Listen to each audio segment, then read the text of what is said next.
이 시간은 고신 좌파들의 지적인 한계라는 제목으로 근래 출판된 정치에 빠진 교회라는 책에 관해서 계속해서 살펴보도록 하겠습니다. 이 책의 저자는 여기에 나온 것처럼 권수경, 성희찬, 유성혁, 안재경, 최정복, 오세택 이렇게 6명이고 그리고 오늘 다루려고 하는 내용은 뭐가 있느냐 하면은 이 책의 후반부에 마지막에 이 자신들의 이 6명이 자신들의 주장을 뒷받침하기 위해서 페일러마 교수의 글을 부록으로 첨부했습니다. 여기에 관해서 제가 두 번에 걸쳐서 말씀드리도록 하겠습니다. 우선 먼저 이 페일러마 교수의 글을 인용한 것은 이 6명의 자가당착이다 라는 걸 말씀드리고, 이것이 고신자파의 지적인 한계다 라고 말씀드릴 수 있습니다. 왜 그런가 하는 것은, 이 책이 그야말로 표방하는 것은 이 교회가 정치에 빠졌다, 이렇게 정치에 빠져서는 안 된다, 정치 설교 그런 거 해서는 안 된다라는 거지만, 페일러마 교수의 주장은 이 6사람, 권수경을 비롯한 이 6사람의 주장과 배치가 되는 것이기 때문에 자가당착이고, 오히려 정치 설교를 하는 것이 성경적이다, 타당하다, 또 정당하다, 이렇게 말해주는 어처구니 없는 결과를 보여주고 있습니다. 자, 페일러마 교수의 논지는 무엇일까요? 페일러마 교수의 글을 읽어보면 우선 페일러마 교수가 말하는 것은 정치 신학은 거부되어야 한다라는 거예요. 그러나 목사가 성경에 근거한, 요게 반드시 있어야 됩니다. 그냥 아무렇게나 정치 설교해도 된다라는 것이 아니라 성경에 근거한 거, 페일러마 교수의 글을 통해서 보면 본문에 근거해서, 그러니까 본문이라는 것은 성경이니까 성경에 근거해서 정치 설교해도 되고 또 정치 설교를 해야 한다, 이렇게 말하고 있습니다. 자, 페일러마 교수의 글을 살펴보면 이렇게 말했습니다. 정치적인 문제를 다루는 설교는, 벌써 페일러마 교수의 말이 어떻습니까?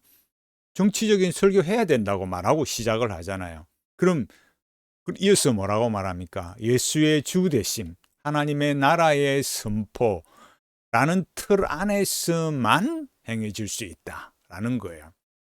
페일러마 교수가 뭐라 말하겠습니까? 정치적인 설교 하지 말아 했습니까? 아니잖아요. 정치 설교 해도 된다라는 걸 말하는 거죠. 그런데 두 가지 전제가 있다 이거예요. 그게 뭐예요? 첫 번째는 예수님의 주되심, 두 번째는 하나님 나라의 선포. 이 두 가지 전제를 가지고 정치적인 설교를 해야 된다라는 거예요. 이것이 어떻게 가능합니까? 성경에서 예수님께서 가르치신 방식이 있어요. 그게 뭡니까? 예수 그리스도의 십자가 복음을 전함으로, 마태복음 28장 18절로 20절, 사도행전 1장 6절로 8절. 말씀 잘 알죠? 우리가 여기 나와 있는 대로. 이 두 가지 말씀, 마태복음 28장과 사도행전 1장의 말씀, 뭐 하라고요? 복음 전해라. 그걸 우리에게 맡기신 거예요. 자, 페일러마 교수는 분명하게 뭘 말한다고요? 정치 설교 금하지 않았습니다. 반드시 뭐가 돼야 된다? 두 가지가 전제되어야 한다. 예수 그리스도의 주되심, 하나님 나라의 선포, 이게 전제돼야 된다. 그러나 페일러마 교수는 소위 정치 신학의 문제에 대해서는 안 된다 이거예요. 정치 신학에 관해서는 이 정치 신학으로 사로잡힌 그런 정치 설교는 해서는 안 된다 이거예요. 이렇게 말했습니다. 페일러마 교수가 정치 신학의 기본 전제가 뭐냐? 성경의 메시지는 정치적인 범주로 번역되어야 한다. 그러니까 이게 뭘 말하겠습니까? 성경을 보고 다 뭐예요? 해방신학적인 거, 민중신학적인 거, 마르크스주의적인 관점, 또 뭐 기후 문제, 또 무슨 가난한 자, 이런 관점으로 그런 정치적인 해방, 또 인간의 욕망, 이상, 이런 걸로 가서는 안 된다 이거예요. 다시 말해 성경의 메시지는 현대 사회의 문제들과 연결되지 않으면 어떤 고난도 어떤 실제적인 효과도 가지지 못한다. 그러니까 성경이 우리 삶의 문제를 해결하지 못하면 아무 의미가 없다 이거예요. 이런 거를 제가 보네퍼 말할 때 말씀드렸듯이 이런 게 뭐라고요? 그런 사신 신학에서 말하는 게 뭐라고 했습니까? 인간을 위한 신학. 이렇게 돼버리는 거예요. 그러니까 이렇게 해서는 안 된다라는 거예요. 그런데 페일러마 교수가 여기 보면 뭐라고 놀랍게 이렇게 말했어요.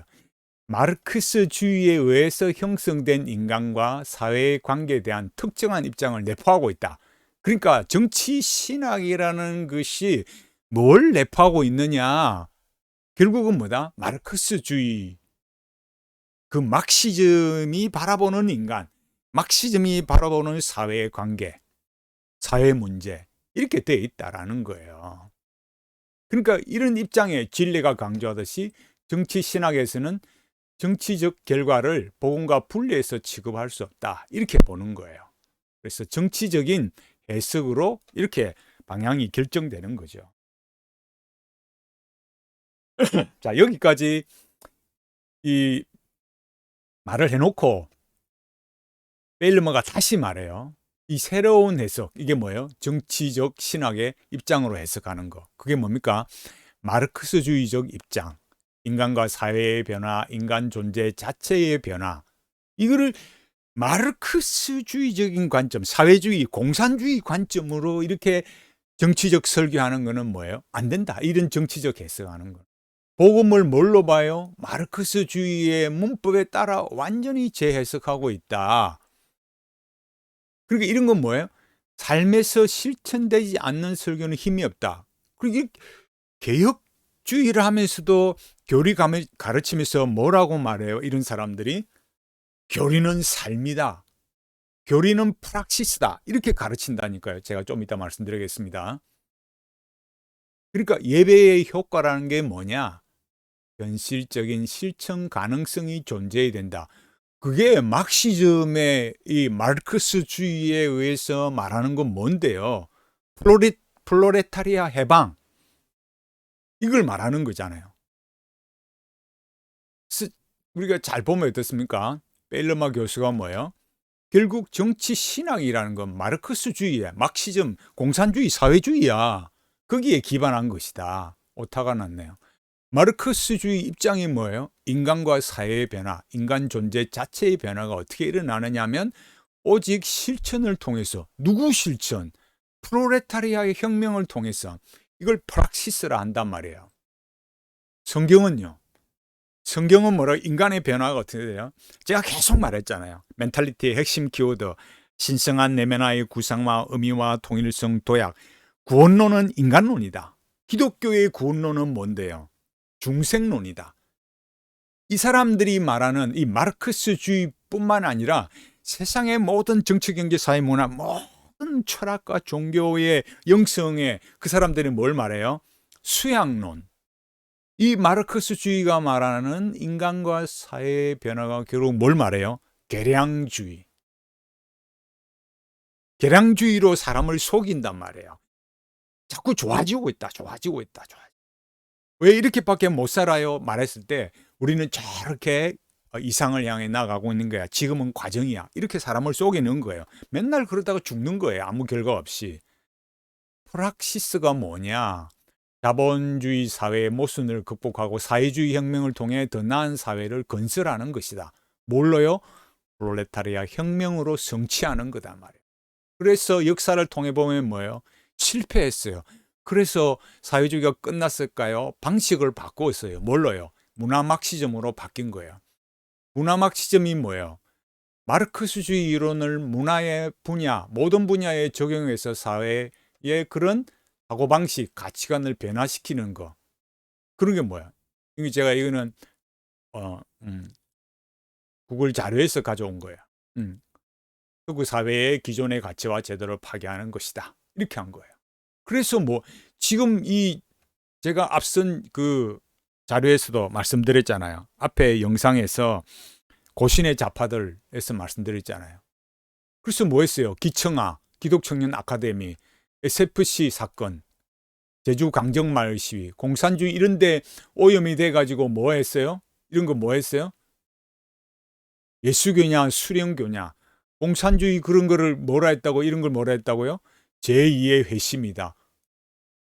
이런 어처구니 없는 이런 일이 지금 일어났는데도 지금 이런 소리 하고 있으니까 무슨 소리요? 정치에 빠진 교회 이런 소리 하고 있으니까 본인들의 가오, 본인들의 문제 이걸 지금 뭘로 가리려고 하고 있습니까? 정치 설교, 정치에 빠졌다고 소위 그렇게 말하면서 자신들이 뭘 해왔는지에 대해서는 각성하는 게 없는 거예요. 심각한 거죠. 그런 거에 관해서 학문적으로 우리가 뭘 잘못했고 어디에 그 신학적인 또 이론적인 근거에 뭐가 잘못되어 있었다. 이런 걸 제대로 말한 적이 있습니까? 펠르마 교수가 이렇게 말했어요. 그래서 우리는 정치적인 설교라는 용어를 거부한다. 왜? 그게 막시즘이니까 공산주의, 사회주의다 이거예요. 그런데 여기서 이제 잘 보십시오. 여기 앞에까지. 그러니까 예수 그리스도 설교 속에 정치적 문제들을 주목할 수는 있다. 왜 그러느냐? 그러면서 예수 그리스도의 통치, 아까 주 대신 말했잖아요. 자신의 말씀을 통해 행사하신다. 우리의 삶 가운데 그분의 통치가 미치지 않는 영역은 없다. 결혼관계, 가정생활, 사회구조, 정치 문제 다 해당된다 이거예요. 이게 펠르마 교수의 이게 논지예요. 핵심 주장이에요.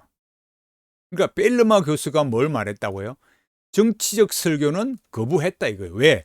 그거는 막시즘이다. 마르크스주의의 관점에서 인간을 보고 사회 문제를 본다 이거예요. 그런 건 안 된다 이거예요. 그러나 정치적인 문제를 말하는 것은 거부하지 않았어요. 분명히 말했잖아요. 설교 속에 정치적인 문제들에 주목할 수 있다. 뭐라 말하겠어요? 이 6분인 권수경, 성희찬, 유성혁, 안재경, 최정복, 오세택 이 6분이 자신들의 주장을 정당화하기 위해서 펠르마 교수의 글을 첨부했는데 뭐라고 말하겠어요? 제가 왜 자가당착이라 하겠어요?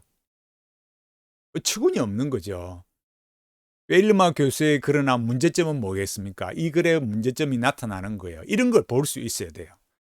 제가 계속 말씀드렸듯이 첫째는 인간론. 이걸 잘 봐야 되고 구원론이라 했잖아요. 십자가는 구원론이다. 이걸 잘 봐야 돼요. 그러면서 이 펠르마 교수가 이런 신칼빈주의적인 관점을 말한 거예요. 그게 뭐예요? 우리의 삶 가운데서 그분의 통치가 미치지 않는 영역은 없습니다.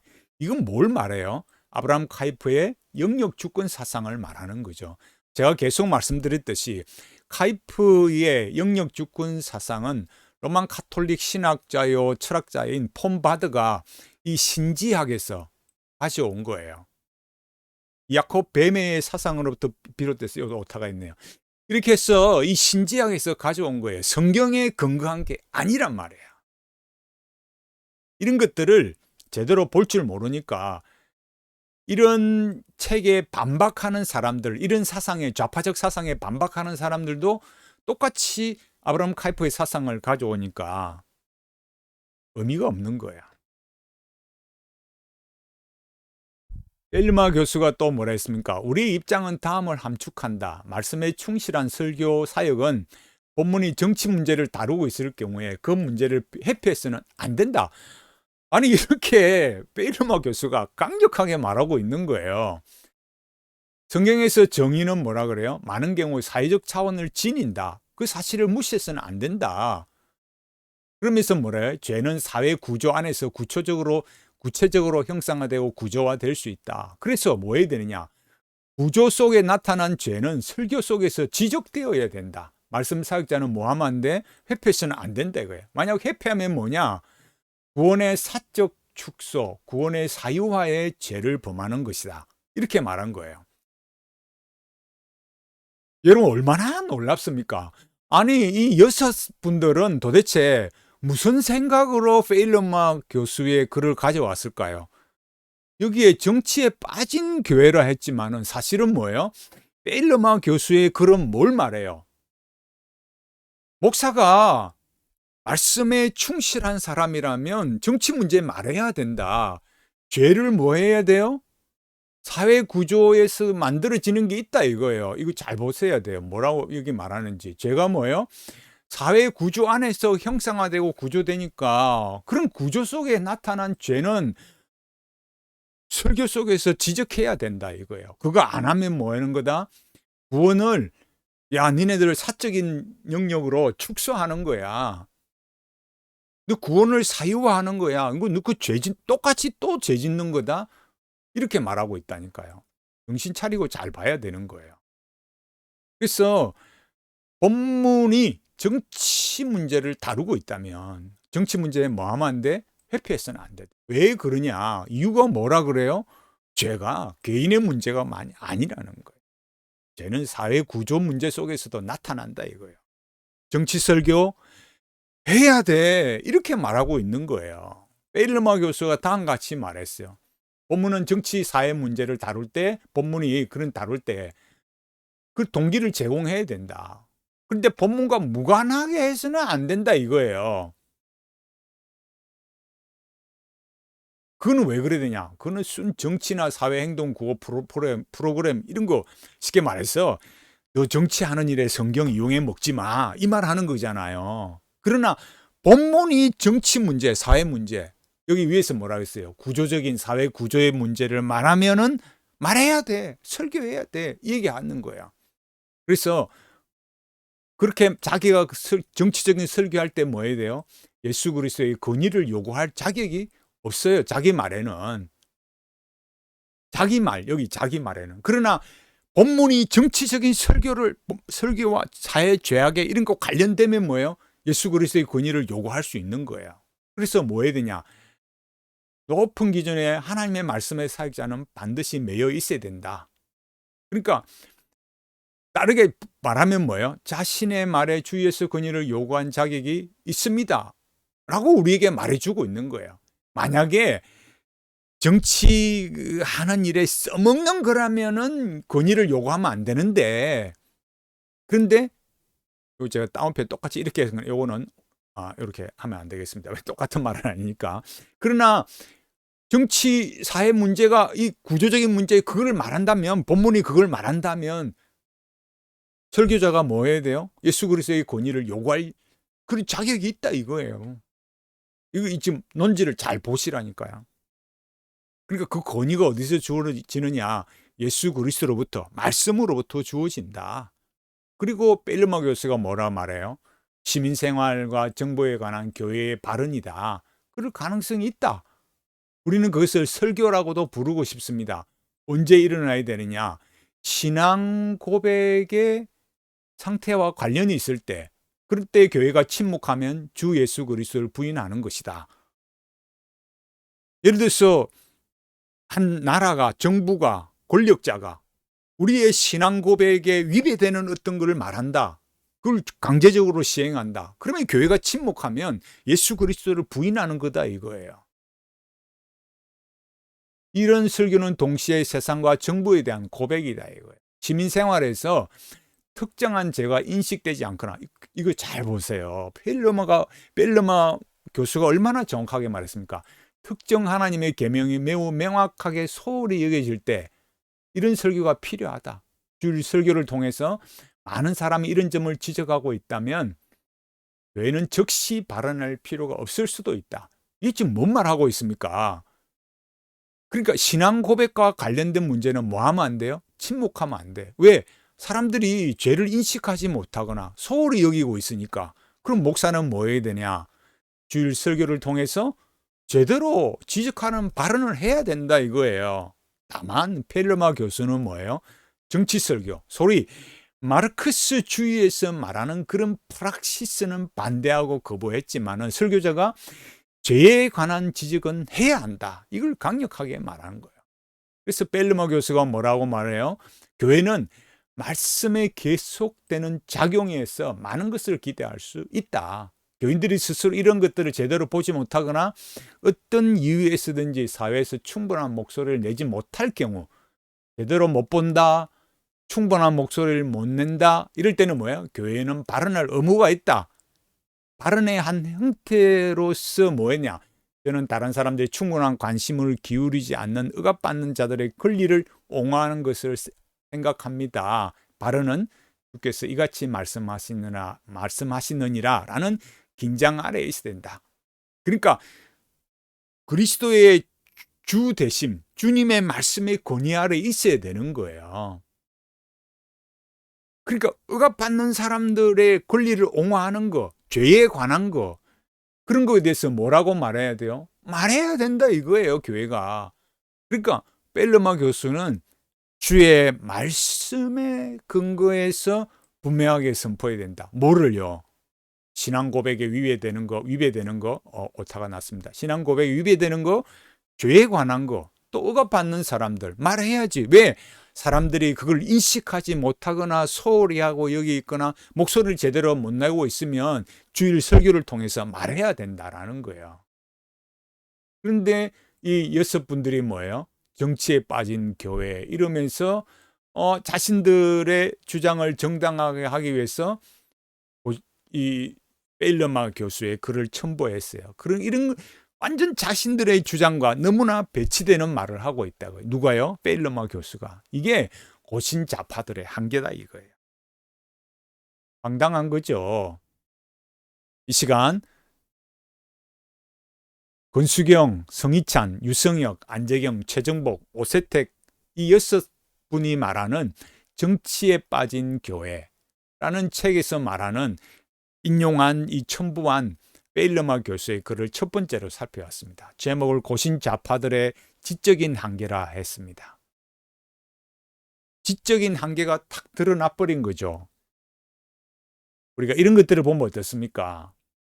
우리 이 개혁신학에서 말하는 것들이 그냥 정치 설교한다고 해서 무조건 그냥 여기 말하는 것처럼 이런 방식으로 정치에 빠진 교회. 그럼 이 6분들은 정치 이야기 안 했습니까? 안 했을까요?